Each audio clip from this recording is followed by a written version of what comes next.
What is up, everybody? Happy Monday, 12/21. And speaking of 21, we're going to talk about the new year, 2021. We're going to talk about New Year's resolutions, why your resolutions may have failed in the past, and why 2020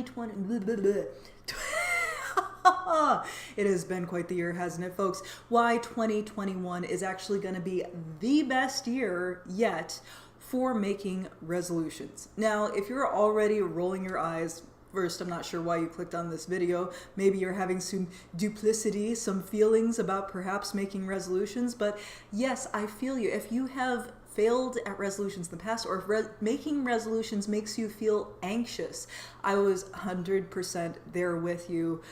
Years back, I did not make resolutions at all. I hated New Year's. It made me feel like a failure. It made me feel just like, oh, great, let's reflect on all the crap that I didn't get done this past year and then make a resolution to do something that I'm not going to get done this year. That's how I felt about it. And the thing that finally won me over to New Year's resolutions, first off, was the enthusiasm of my dear husband. He loves New Year's, and we don't go out to parties, but every year we sit down, we plan, we brainstorm, we dream big for the year upcoming. And over the years, because of his enthusiasm, New Year's resolutions began to grow on me. And furthermore, I began to figure out what it was that made a good resolution that actually does help you feel more optimistic about the future and achieve your goals. Now, 2020 has been a unique year on a number of levels, but it sets us up for a huge amount of success in 2021. Now, I'm under no illusions that the clock is going to strike midnight on 2021 and all of a sudden coronavirus is going to disappear and everybody's going to be happy again. It's not going to be an easy year that we're going into. We know there's going to be struggles. We're still struggling from all of the chaos and madness of 2020, and it's going to continue well into 2021. We know this. But the silver lining is this. The reason why your resolutions have failed in the past is having to do with the R in SMART. We'll come back to that in a moment. Finding out what is really relevant to you, what is really important to you, is the first step in making a good resolution. And all too often, I'll be honest, all too often when people say, I'm going to lose 20 pounds, or I'm going to do volunteer work, or I'm going to start walking every day, whatever it is that they're doing, it's not important enough to stick. Because when it comes down to it, doing the hard work is hard. It's really hard. So if your goals aren't really relevant to your core beliefs, what is the most important thing to you? And the reason why 2021 is going to be the best year to make resolutions is because I bet you got really angry about something this past year, or really sad about something this past year, or really passionate about something this year. So what was it? What had you scared? What created that visceral, raw emotion in you? What made you cry? What made you angry? Was it politics? Was it social justice? Was it health? Was it safety? Was it the family? Was it your finances? Job security? There are so many things that fell apart at the seams this year that, looking back and reflecting on what made you the most angry, the most riled up, the most upset, that reveals what your values truly are. Maybe it's philanthropy, and that's great. Maybe it's helping other people. Maybe you felt blessed this year and you felt like, oh man, I just want to help other people who are suffering more than me, and that's freaking awesome. Or maybe you were struggling financially this year and you're like, man, I got to get some new skills. I got to be prepared because the job market is not secure. Not that it ever is, to be honest, but we were feeling it in a much bigger and grander way this year. Or maybe it's your health. Maybe you were scared because you have diabetes or some other comorbidity that would have made COVID-19 more lethal for you. Or maybe it's spending time with family. Maybe time with family got cut too short because of COVID-19, or maybe you didn't see them enough this year as much as you would have liked. And as we're coming towards Christmas, maybe you're debating whether the risks are worth the reward of actually seeing friends and family and how important those relationships are to you. Knowing these things about yourself, knowing what your core values are, what shakes you to your core when it is disrupted, knowing these things puts you in a phenomenally powerful place if you're willing to acknowledge it and do the hard work of acknowledging that and using that power to your advantage.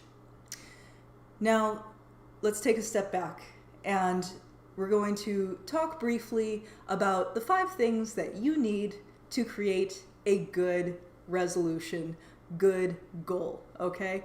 And if you're in the corporate world or self-improvement world, you've probably heard it before. It is the SMART goal. But what the R stands for is up for some debate, and I have some very strong opinions on this. Okay.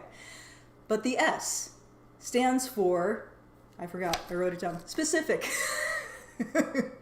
It stands for specific. So we want to create a specific goal. Once you decide what it is that you're really passionate about, then we have to break it down to, okay, what can I do on a granular scale? What can I tactically do to improve this thing?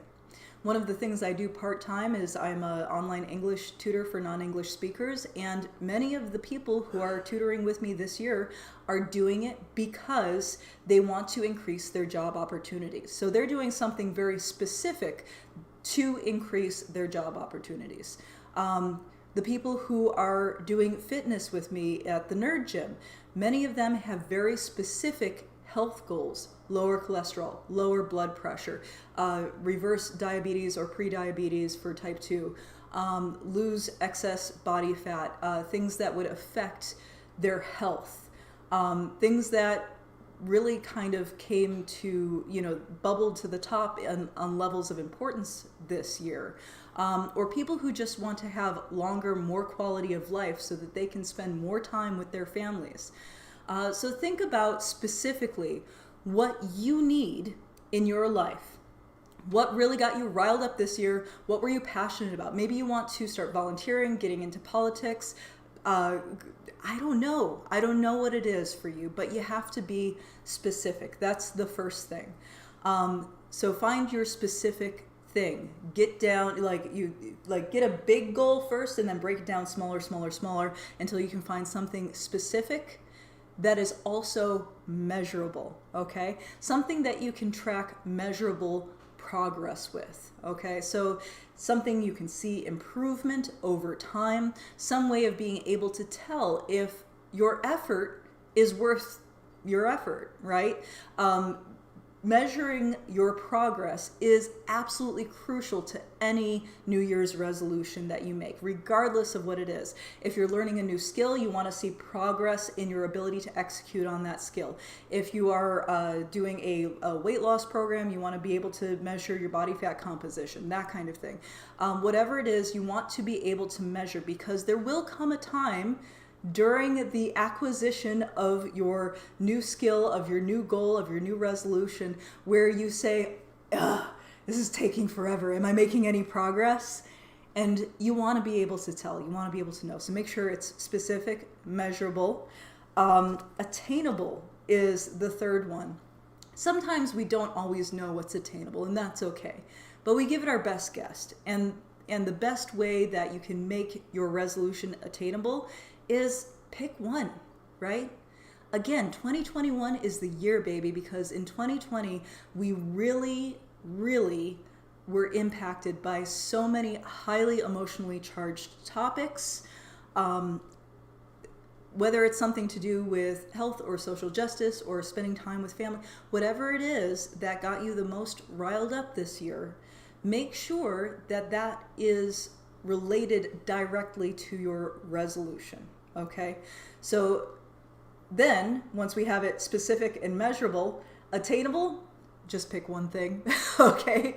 Not like, I'm going to learn a new language and lose 30 pounds and I'm going to travel more and I'm going to spend more time with my family. Like, start with one, okay? Sometimes we get overly ambitious. And it's not to say that you shouldn't brainstorm on all of them, right? Start a notebook. I've got my handy dandy notebook with me all the time. Start a notebook. Every good idea you have, every bad idea you have, every thing that you want to do in 2021, write it down. There's no wrong answers here. But then you're going to pick one for your resolution, because the idea with the resolution is you actually stick to it. And if you're only picking one, it's going to be more attainable, right? Sometimes the timeline does need to get stretched. Like, for example, if somebody comes to me and they say, I want to lose 50 pounds and I want to do it in 6 weeks. Well, I, as a personal trainer, know that that's not enough time. But they don't know that yet. So we can stretch the goal, but make sure that it is attainable and just pick one goal to start off. Okay, so specific, measurable, attainable, and relevant. And I cannot stress the R in relevant enough. Some people who are absolutely wrong will tell you that the R in SMART goals stands for realistic. We already covered attainable. Attainable and then realistic is redundant, and it's missing the most important, the most key ingredient when it comes to actually attaining your goals, which is relevance, okay? Learning to play the ukulele is a great goal until you try to pick it apart and say, why is this relevant to me? There's somebody out there for whom playing a ukulele is relevant. I understand this, but you have to have a reason, right? I'd like to play the ukulele, but it doesn't matter to me that much. It's not relevant to things that are a part of my core identity. It's not relevant to things that I think are truly important in my life, right? I love that other people play the ukulele. I think that many people should, and I think it's wonderful. And I'm sure if you asked Amanda Palmer, she would absolutely tell you that everyone should play the ukulele and play it badly and play it loudly. And this is all good things. It's part of her belief system and her core identity, and that's wonderful.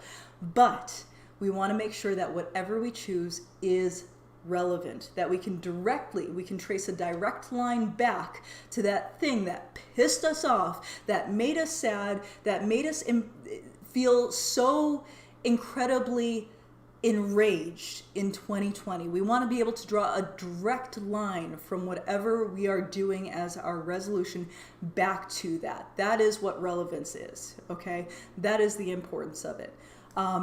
I strength train because I remember what it was like to be in chronic pain. I remember the chronic back pain that I had. I remember the hurt of just existing. And existing in pain sucks. For those of you who have chronic pain out there, you know what I'm talking about. It's a different set of reality that you live in when you're in that situation. And strength training, for me personally, I'm not saying it's going to fix it for everybody. For me, it fixed it. So it's very easy. It's very easy for me to do strength training every day because it is so relevant to me, because it was something that I was feeling viscerally and am passionate about, and helping other people do that as well. So relevance is the main thing. Then time bound. That is the beauty of making a New Year's resolution, because you are giving yourself a time frame. You're saying this year, right? And a year is simultaneously a really short amount of time and a really long amount of time. And the good news is, if you pick one goal, when you have completed that one goal and you have practiced doing one thing for a period of time and are able to then dive into the next thing, you're going to build your confidence as you go, right? And this is, again, not to say that you can't achieve multiple goals at the same time. It can absolutely be done. And I recommend that any goals that you do have are SMART goals. But if you're going to make that New Year's resolution, it should be something that really bubbled to the surface during the year of 2020. Whatever it was for you, whatever bubbled to the surface during the year of 2020, start with that goal and have all other goals support that goal. Now, I'm a health and fitness person, so I would say that health and fitness supports all other goals, which is why I'm such a large proponent of it. Whether you're doing volunteer work or getting into politics or learning to play the ukulele, being able to not get winded when you go upstairs, be able to breathe, be able to project yourself, be able to have strength and feel confident in your own body. All of these things help because you kind of have to be in your body all day. So www.thenerdgym.com if you want to get that body yaddy yaddy baby. But in general, please, please, please, please let me know in the comments. Let me know in the comments what you are doing for your 2021 resolution. And even better, let me know why. Let me know why it is relevant to you. What pissed you off in 2020? What made you so sad, so angry that you want to do this one thing this year to get you closer to making the world a better place for yourself, for your family, for your friends, for your country, whatever it is that sparks a fire in your heart and makes you want to do the dang thing. Let me know. I want to hear about it. And yeah, set those SMART goals: specific, measurable, attainable, relevant, time-bound. And I will see you next time on the Nerd Gym live stream. Okay, bye.